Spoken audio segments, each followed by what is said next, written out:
Hello everyone, this is your educator Mansi Gupta. Welcome to ready for study.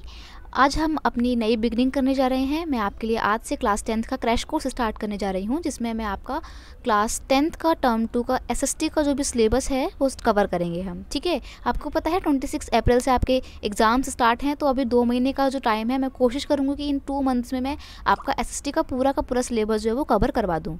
ठीक है, तो हम अभी क्या करेंगे, हम अभी आपके नेशनलिज्म इन इंडिया यानी कि हिस्ट्री के चैप्टर से स्टार्ट करेंगे। हिस्ट्री का आपका बुक का चैप्टर नंबर 2 आएगा, नेशनलिज्म इन इंडिया। तो देखो, अगर हम बात करते हैं नेशनलिज्म की, तो ये नेशनलिज्म होता क्या है। जनरली नेशनलिज्म का मतलब होता है देश प्रेम की भावना। जैसे कि आप हैं, आपको अपने कंट्री से यानी कि इंडिया से बहुत प्यार है ना, क्योंकि आप उससे आपके अंदर नेशनलिज्म की फीलिंग है कि हाँ भाई, हम भारत के क्या हैं, सिटीज़न हैं, वी आर इंडियंस। ओके, तो ये जो फीलिंग्स थी नेशनलिज्म की, ये कैसे इमर्ज होती है। जो आज के टाइम पे आपका एक स्पेसिफिक पूरा इंडिया है, जिसकी अपनी एक फिक्स टेरिटरी है, पहले ऐसा नहीं हुआ करता था। पहले ये नेशनलिज्म का जो नोशंस है और एक फिक्स टेरिटरी का नोशन है, ये इमर्ज नहीं हुआ था। सबसे पहले आपका ये जो नोशन है नेशनलिज्म का, यूरोप में आता है। ठीक है, और फिर धीरे धीरे यूरोप में उसको इवॉल्व होता है और पूरे वर्ल्ड में फैलता चला जाता है। नेशनलिज्म में आप एक देश से उसकी फिक्स टेरिटरी से प्यार करना सीखते हैं। जैसे कि अगर हम बात करें पहले के कॉन्टेक्स्ट में, पहले क्या हुआ करता था, आपको पता है बहुत सारे राजा रजवाड़े हुआ करते थे, है ना। और लोगों का क्या होता था भाई, वो अपने राजा को जो है राजा के प्रति स्वामी भक्ति करते थे। राजा को ये अपना क्या बोलते थे कि हाँ भाई, अब तो यही हमारे वेलफेयर में हेल्प करेंगे, यही हमारे जो है भगवान है।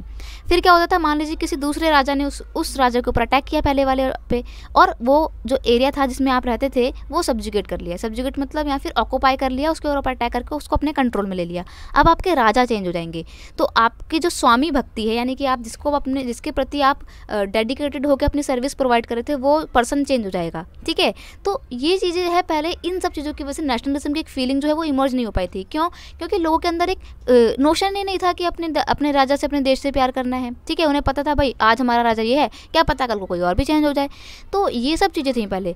फिर धीरे धीरे लोगों के अंदर अवेयरनेस आती है ना। ये सब चीज़ें यूरोप में स्टार्ट होनी पड़ती है। तो यहाँ पर हम देखते हैं कि modern nationalism in Europe was associated with the formation of nation state. क्या होता है, नेशन स्टेट, अलग अलग स्टेट्स इमर्ज होते हैं जिनकी फिक्स टेरिटरी होती है। ठीक है, जैसे आज के कॉन्टेक्स्ट में हम देखते हैं कि भाई इंडिया यहाँ तक है और इसके बाहर वाला इधर वाला जो कंट्री है वो कोई और कंट्री है, जैसे कि पाकिस्तान है, ठीक है, या नेपाल है, कोई भी है। तो हम सिर्फ अपने देश में घूमते हैं और हमें पता है कि हमें सिर्फ अपने देश की ही पूजा करनी है, अपने देश का ही जो गवर्नमेंट है उसकी क्या करनी है, हमें रिस्पेक्ट करनी है, उसके हमें जो है रूल रेगुलेशन फॉलो करने हैं। तो हम अपने देश को प्यार करना सीखते हैं, ये होती है नेशनलिज्म की फीलिंग। ठीक है, अब it involve a strong identification of a group of individual with a political entity. इसमें क्या होता है, हम अपने देश से जो है एक स्ट्रॉन्ग हमारे अंदर फीलिंग होती है और एक हम पॉलिटिकल आइडेंटिटी से जुड़ जाते हैं। ठीक है, और इसको हम नेशनल टर्म में है डिफाइन करते हैं, जो भी हमारे अंदर प्यार की फीलिंग्स होती है देश के प्रति।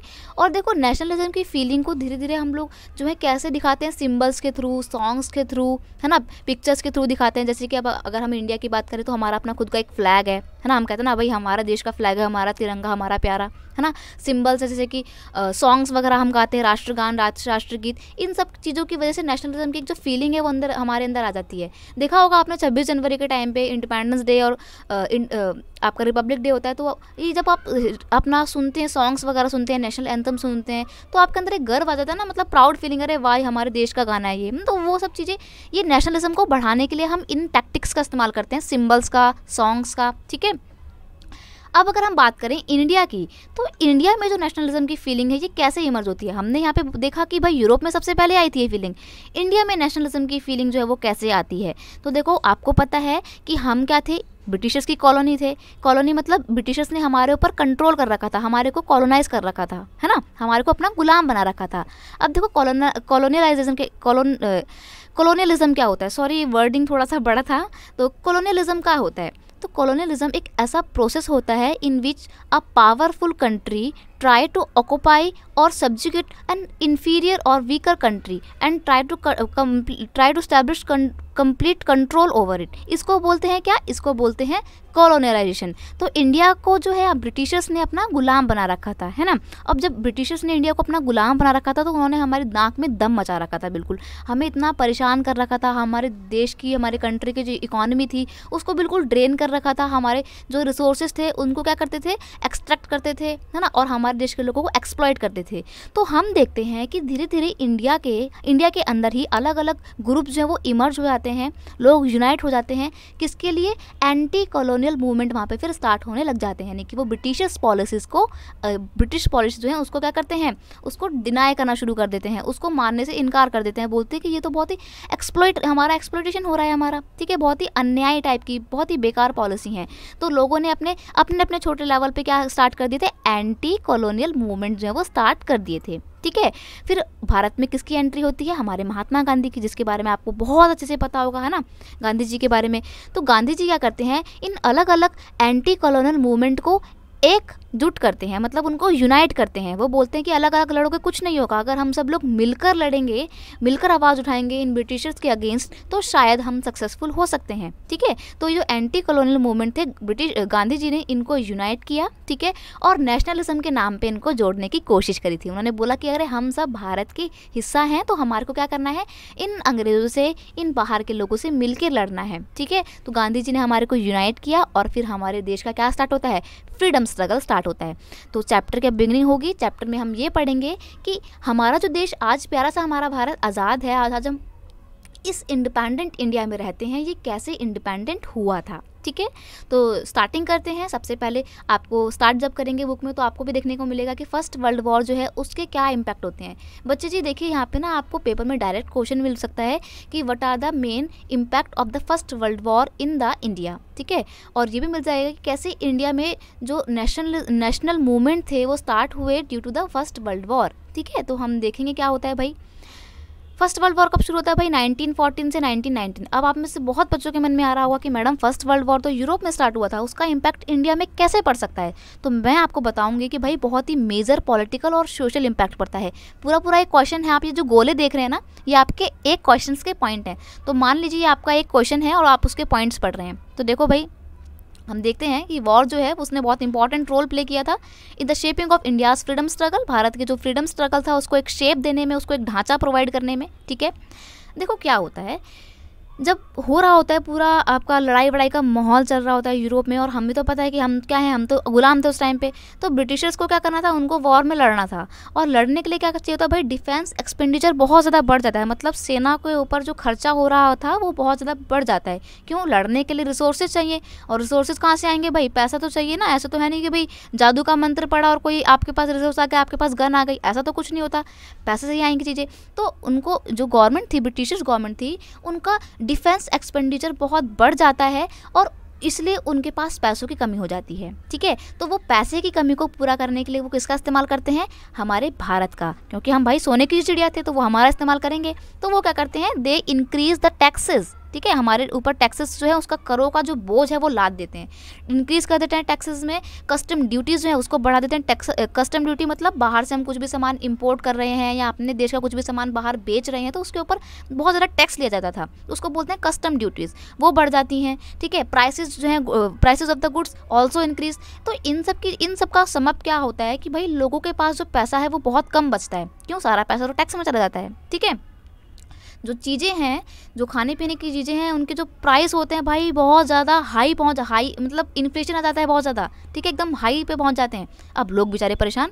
अब लोग क्यों परेशान है भाई, आपको पता है लोग इसलिए परेशान है क्योंकि उनके पास खाने को नहीं बच रहा है ना। और गवर्नमेंट क्या कर रही है भाई, ब्रिटिश गवर्नमेंट अपने फ़ायदे के लिए हमारे देश का इस्तेमाल कर रही है, हमारे देश के पैसे का इस्तेमाल कर रही है। तो लोगों के अंदर गुस्सा तो आएगा ही ना। तो इसी गुस्से ने आगे जाके क्या बढ़ा, इसी गुस्से ने आगे जाके लोगों के अंदर एक नेशनलिज्म की फीलिंग को बढ़ावा दिया, ठीक है। हम देखते हैं कि भाई एक्सट्रीम हार्डशिप हो गई थी, पॉवर्टी हम लोग फेस कर रहे थे, गरीबी बहुत ज़्यादा आ गई थी, और सबसे मेन चीज़ भाई फोर्स रिक्रूटमेंट हो रही थी। ये क्या होता है फोर्स रिक्रूटमेंट, देखो लड़ने के लिए क्या करेंगे भाई, लड़ने के लिए सिर्फ आपको गन वगैरह थोड़ी चाहिए होती है, बॉम्ब गन से कुछ नहीं होता है। लड़ने के लिए आपको मैन पावर भी तो चाहिए, आर्मी भी तो चाहिए, है ना। अब आपको पता है ब्रिटेन तो एक बहुत ही छोटू सा देश है, बहुत छोटू सा देश है जहाँ की पॉपुलेशन बहुत कम है। अब फर्स्ट वर्ल्ड वॉर में लड़ रहे हैं भाई, अलग अलग देशों से लड़ रहे हैं, तो आपको तो लोग भी चाहिए। तो ब्रिटिशर्स ने क्या करा भाई, अपने गुलाम का फ़ायदा उठाया फिर से उसने, और उसने क्या करा, भारत के लोगों को फोर्सफुली जो है आर्मी में भर्ती करना शुरू कर दिया, ठीक है। तो जिसे बोलते हैं फोर्सफुल रिक्रूटमेंट। अब लोगों को जो है गुस्सा आया, मतलब कि यार हद हो गई है, हम पे टैक्स भी बढ़ा रहे हैं और ज़बरदस्ती हमारे को आर्मी में भी भर्ती कर रहे हैं, हमारी विदाउट एनी आवर विलिंगनेस, है ना। तो लोग जो होते हैं ब्रिटिशों के प्रति जो है, मतलब they made people hostile to the British. Hostile मतलब होता है शत्रु बना देना, ठीक है। तो अब जो भारत के लोग हैं भाई बिल्कुल पक्के एनिमी बन जाएंगे वो लोग, ठीक है। चलो भाई, अब हॉस्टाइल एक्टिविटी मतलब बिल्कुल अच्छे से दुश्मन बन गए हैं। अब दुश्मन बन गए तो क्या करेंगे, अब तो हमें बस लड़ना है, हमें तो बस किसी भी तरीके से आज़ादी चाहिए ब्रिटिश गवर्नमेंट से, हो गया बहुत इनका तो, है ना। तो ये सब चीज़ें आ जाती हैं। फिर हम देखते हैं कि भाई चलो फर्स्ट वर्ल्ड वॉर किसी तरीके से एंड होती है। ड्यूरिंग 1918 एंड 1920-21 फूड शॉर्टेज, भाई खाने की कमी हो गई। क्यों कमी होगी, सबसे बड़ी बात, एक तो लोग चले गए थे वहाँ पे लड़ने के लिए, खेती करने के लिए तो कोई बचा ही नहीं ना। तो अच्छे से हमने क्या करा, खेती भी नहीं कर पाए, तो फूड की शॉर्टेज तो होगी ही होगी। उसके ऊपर से भगवान भी हमसे बड़े गुस्सा थे, तो क्रॉप फेलियर हो जाता है ना। उस टाइम पे अच्छी बारिश नहीं होती तो क्रॉप जो फेलियर हो जाता है। फेमाइन, भाई क्या होता है फेमाइन का मतलब, फेमाइन का मतलब होता है खाने की कमी हो जाना, है ना। अकाल पड़ गया था, बहुत बुरा हाल था। और सबसे बढ़िया बात एक और हो जाती है कि भाई सोने पे सुहागा एपिडेमिक आ जाती है, तो इसने तो बहुत ज़्यादा नुकसान ही कर दिया था। तो that took heavy fall of the life created resentment among the people of the India against the foreign rule. तो क्या होता है, जब एपिडेमिक आ जाती है, बहुत सारे लोग मरने लग जाते हैं। पहली बात तो खाने की कमी, फिर बीमारी आ जाती है, इन्फ्लुएंजा नाम की जो बीमारी है उस टाइम पे फैलने लग जाती है। इसमें करीब करीब भारत के इंडिया के जो हैं 103 से 102 करोड़ लोग जो है मारे जाते हैं इसमें, ठीक है। सोचो कितने लोग मरे, है ना। तो लोगों को आ जाता है गुस्सा कि भाई अब बहुत हो गया, तो इसलिए अब वो क्या करते हैं, फॉरेन रूल के अगेंस्ट में लड़ना शुरू कर देते हैं। तो इन सब चीज़ों का समझ ये निकल के आता है। गांधी जी बोलते हैं, गांधी जी आते हैं भाई, गांधी जी सबको यूनाइट करते हैं, बोलते हैं कि जो लड़ना है ना, आप लोग अलग अलग लड़ रहे हैं, मत लड़ो, अलग अलग मिलके लड़ेंगे और फिर सब लोग मिलके भगाएंगे ब्रिटिशर्स को, ठीक है बच्ची जी। तो हम देखते हैं, देखो आपको इंडियन सोल्जर जो है फर्स्ट वर्ल्ड वॉर में जब जा रहे थे, तो उनकी मैं आपके लिए कुछ इमेज लेकर आई हूँ। देखो सारे कौन है, ये सारे इंडियंस हैं, ठीक है। आप देख लो ना, ये सारे कौन है, पंजाबी है, सिख लोग हैं। इनको फोर्सफुली लेकर जाया जाता था। किसी के चेहरे में कोई खुशी दिख रही है गर्व की, हाँ भाई हम अपने देश के लिए लड़ना है, नहीं, ज़बरदस्ती लेके जा रहे थे उन्हें। तो ये तो था हाल। इन सब चीज़ों ने मिलकर क्या करा भाई, ब्रिटिश गवर्नमेंट के अगेंस्ट में नेशनलिज्म मूवमेंट को इमर्ज करने में काफ़ी हेल्प करी, ठीक है। तो आज की इस वीडियो लेक्चर को मैं यहीं पे एंड करती हूँ, ठीक है। मिलते हैं नेक्स्ट वीडियो में नेक्स्ट वर्कशीट के साथ, नेक्स्ट वीडियो के साथ। तब तक के लिए थैंक यू सो मच। अगर मेरी आपको ये वीडियो अच्छा लगता है तो प्लीज़ इसे अपने दोस्तों के साथ और क्लास ग्रुप में शेयर कीजिए, ताकि मेरा जो भी छोटा सा चैनल है आगे जाके काफ़ी अच्छा हो सके, फ्लॉरिश हो सके। देखो मैं आपको एक टारगेट देती हूँ कि प्लीज़ इस वीडियो को कंप्लीट देखो, ठीक है। और मैं कोशिश करूँगी कि जल्दी से जल्दी आपके लिए वीडियो लेकर आऊँ नेक्स्ट, पर आपसे एक टारगेट रखती हूँ कि प्लीज़ 10 सब्सक्राइबर आप लेकर आइए, बहुत छोटा डिमांड है मेरा, और फिर मैं आपके लिए सेकंड जो वीडियो का पार्ट है वो लेकर आऊँगी, ठीक है। चलिए, thank you so much, bye bye.